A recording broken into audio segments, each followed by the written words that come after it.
जय हिंद बच्चों। Welcome back. बच्चों, पिछले लेक्चर में हम लोग विसर्ग संधि के बारे में अध्ययन कर रहे थे। आइए उसी की अगली कड़ी में अगले नियम पर फोकस करते हैं। बच्चों, विसर्ग संधि का जो मैंने नियम बताया था पहला वाला, उसे तो आप सब लोग जानते होंगे। मैंने कहा था कि विसर्ग के बाद यदि कौन सीटी वाला सा, पेट फाड़ का, सादा सा, हा, उनमें से कोई एक आए ना, सादा सा में से कोई एक आए तो अगर उनका अगर हम नया विकार बनाना चाहेंगे तो उनमें क्या था कि हमें आपस में जोड़ देना होगा। विसर्ग नहीं हटेगा और जोड़ देना होगा, ठीक है। या अगर हमें विसर्ग हटाना था तो हमने क्या किया था कि विसर्ग के स्थान पर उसे अगला वाला शब्द, चाहे वह सीटी वाला सा रहा हो या सादा सा रहा हो या पेट फाड़ खा रहा हो, उनमें से उसी का विसर्ग के स्थान पर आधा सा और एक्स्ट्रा जोड़ देते थे। बट इस वाले नियम में हम लोग आगे जो ये आज की हम चर्चा नियम कर रहे हैं, इसमें क्या है, इसमें सिंपल सा पहले आप लोगों को यह ध्यान देना होगा कि विसर्ग से पहले ई या ऊ हो, विसर्ग से पहले ई या ऊ हो, तथा बाद में और क्या हो, का खा पा फा, का खा पा फा में से कोई भी एक आ जाए, तो पेट फाड़ खा या पेट फाड़ खा का आधा पेट फाड़ खा हो जाता है, यानी पेट फाड़ खा के नीचे हलंत हो जाता है। जैसे मैंने क्या कहा, विसर्ग के पहले, यहाँ पे ध्यान देने वाले बात है बच्चे, मेरे प्यारे बच्चे, यहाँ पे ध्यान देने की बात है कि विसर्ग के पहले क्या होना चाहिए, विसर्ग के पहले ई या ऊ, ये ई या ऊ, ये दोनों होना चाहिए, तब ये नियम लागू होगा, अदरवाइज यह नियम लागू नहीं होगा। आप ध्यान लेना, जो आज मैं नियम चर्चा कर रहा हूं, विसर्ग के से पहले यदि ई हो या ऊ हो, उसके बाद ये चार अक्षर क ख प फ, इनमें से कोई भी एक हो तो उनका जो विकार उत्पन्न होगा वह क्या होगा, ये आप देखो, ये मेरे प्यारे बच्चों, पेट फाड़ खा के नीचे क्या लगा हुआ, हलंत, यानी हाफ पेट फाड़ खा हो जाएगा विसर्ग के स्थान पर पहले। लेकिन विसर्ग के पहले क्या होना चाहिए, विसर्ग के पहले ई या ऊ होना चाहिए। अगर ई या ऊ है, विसर्ग के पहले ई या ऊ है, उसके बाद क या पा या फा या खा में से कोई भी है तो उनका क्या हो जाएगा, विसर्ग के स्थान पर पेट फाड़ खा, आधा पेट फाड़ खा हो जाएगा। जैसे नीह धन, जैसे नीह धन कपट, नीह धन कपट, यहाँ पे विसर्ग कहाँ है प्यारे प्यारे बच्चों, यहाँ पर है, और विसर्ग के पहले क्या है, यहाँ पे ई है, ई मतलब छोटी ई, समझ रहे ना मेरे प्यारे बच्चों, छोटी ई है तभी तो नहीं बना है, यानी छोटी ई है, विसर्ग के पहले छोटी ई है, इसलिए तभी हमारा नियम लागू हो रहा है। उसके बाद क्या है, का है, मैंने कहा था का ख पा फा में से कोई भी आ जाए, कोई भी एक आ जाए, यहाँ पर का आ गया तो हमारा जो विकार बना वो क्या हो गया, निष्कपट हो गया, क्योंकि विसर्ग के स्थान पर क्या हो गया मेरे प्यारे बच्चे, विसर्ग के स्थान पर क्या हो गया, विसर्ग के स्थान पर, इनके स्थान पर क्या हो गया, ये हो गया, क्या हो गया, ये हो गया, क्या हो गया, ये हो गया, यानी पेट फाड़ खा के नीचे हलंत, यानी हाफ पेट फाड़ का हो गया, ठीक है ना, समझ गए होगे। जैसे दुह धन कर्म, अब आप लोग आसानी से बता लोगे, दुह धन कर्म, यहाँ पे विसर्ग के पहले क्या है, विसर्ग के पहले ऊ है ना, यहाँ पे देख लो ना, विसर्ग के पहले क्या है, ऊ है, इसलिए अब हमारा यह नियम लागू होगा। उसके बाद क्या है, का है, तो वो बन क्या गया है, विसर्ग के स्थान पर पेट फाड़ खा हो गया है, आधा हाफ पेट फाड़ खा हो गया है, हाफ पेट फाड़ सा हो गया है, ठीक है ना।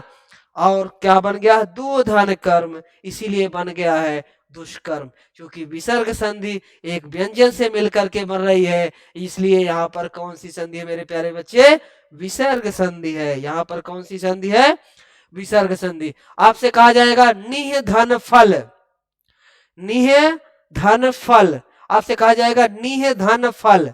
नीह धन फल क्या होगा? निष्फल होगा, क्योंकि हम देख रहे हैं यहां पर विसर्ग, विसर्ग के पहले क्या है? ई है। विसर्ग के पहले क्या है? ई है, इसलिए हमारा यह नियम लागू हो रहा है। उसके बाद क्या है? फा है। मैंने कहा था का खा पा फा में से कोई भी एक आ जाए, यहाँ पर क्या आया हुआ है? फा आया हुआ है, तो हमारा विसर्ग क्या बन रहा है? विकार नया बन क्या रहा है?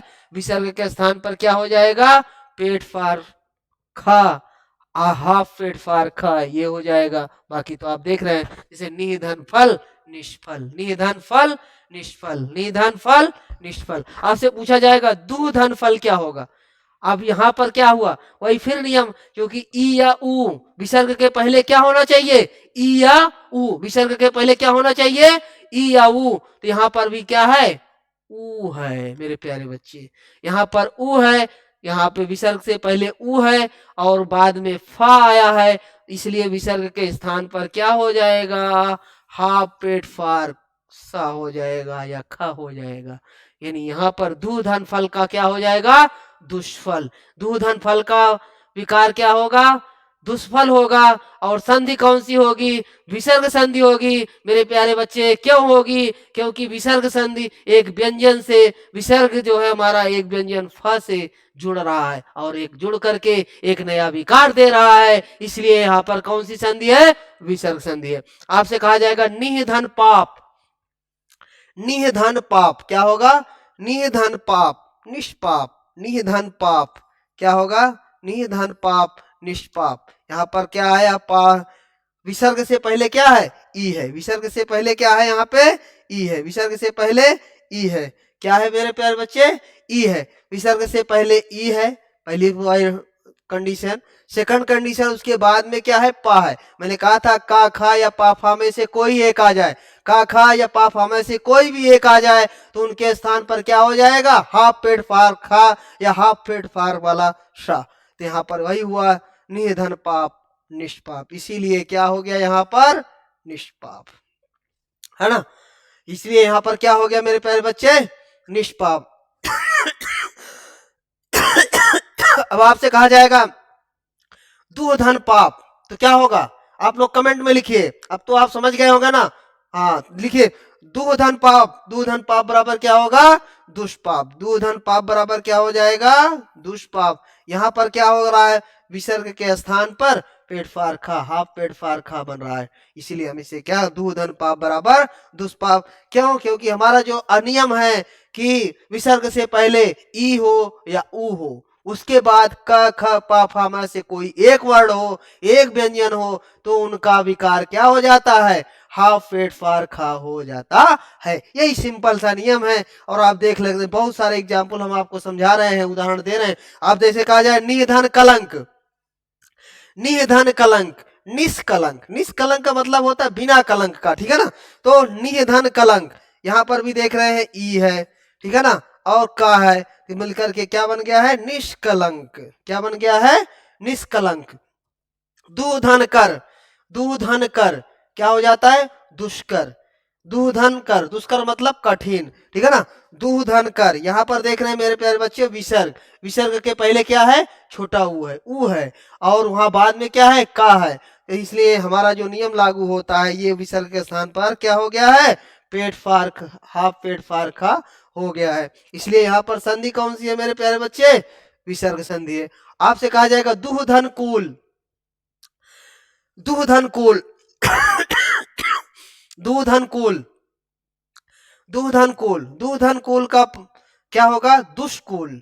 यहाँ पे भी देख रहे हैं ऊ है, यहाँ पर देख रहे हैं क्या है? ऊ है, तो क्या हो गया? दूधन कुल।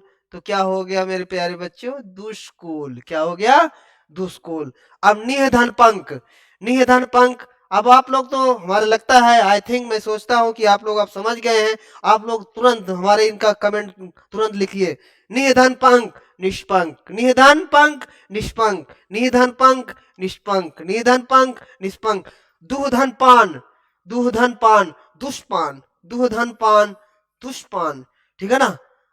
दूधन पान दुष्पान मतलब बुरी तरीके से पीना किसी चीज को, ठीक है ना, उसे कहते हैं दुष्पान, ठीक है? उसे चतुर्धन पद, चतुर्धन पद। अब यहाँ पर भी ध्यान देने की बात है, ये क्या है विसर्ग, विसर्ग से पहले क्या है मेरे प्यारे बच्चों, ऊ है, और या उसके बाद क्या है, पा है, इसलिए यहाँ पर भी वही नियम हमारा लागू हो जाता है ना। तो यहाँ पर क्या हो गया, चतुष्पद, क्या हो गया, चतुष्पद, क्या हुआ प्यारे बच्चे, चतुष्पद। इसी प्रकार आपसे कहा जाए दुहधन पुत्र, दुहधन पुत्र, तो क्या हो जाएगा, दुष्पुत्र, दुहधन पुत्र बराबर क्या हो जाएगा, दुष्पुत्र, दुहधन पुत्र बराबर क्या हो जाएगा, दुष्पुत्र, ठीक है ना। इसी प्रकार दुहधन प्रकृति, दुहधन प्रकृति, यहाँ पे क्यों, नियम से समझ लो, दुह, यहाँ पे विसर्ग हमारा है, विसर्ग के पहले क्या है, ऊ है, उसके बाद में क्या है, पा है, तो क्या हो गया, विसर्ग के स्थान पर पेट फार, हाफ पेट फार खा हो गया, या हाफ पेट फार शा हो गया, ठीक है ना। यानी दुष्प्रकृति, क्या हो गया, दुष्प्रकृति, दुधन फल दुष्फल, दुधन फल दुष्फल। तो बच्चों आप देख रहे हैं यहाँ पर एक विसर्ग और एक व्यंजन आपस में मिल करके एक नया विकार बना रहे हैं, इसीलिए यहाँ पर इन सभी में कौन सी संधि है, विसर्ग संधि है। तो बच्चों यह आज के लेक्चर में बस इतना ही। बच्चों वीडियो के अंत तक बने रहने के लिए आप सभी लोगों को धन्यवाद।